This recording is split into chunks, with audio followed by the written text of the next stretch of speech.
ফিরে এলাম ন্যারেশন চেঞ্জের সেকেন্ড ভিডিওতে।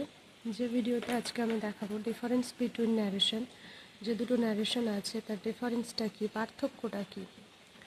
বক্তার কথা যখন শ্রোতা যেমন শুনেছে তেমন উদ্ধৃতি চিহ্নের মধ্যে অবিকল উপস্থাপিত করবে তখন তাকে বলবো ডাইরেক্ট ন্যারেশন।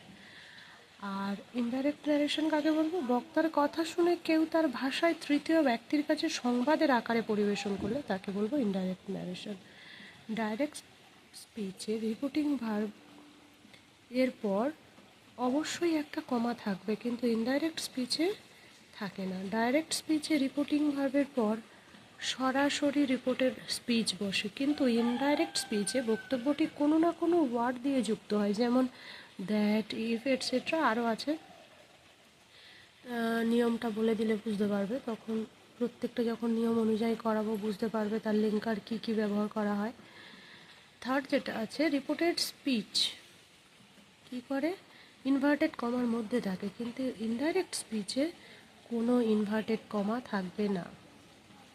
আর কি, ডাইরেক্ট ন্যারেশনে রিপোর্টেড স্পিচটি হুবহু উদ্ধৃতি হয়, ইনডাইরেক্ট ন্যারেশনে ব্যাকরণগত কিছু পরিবর্তন হয়।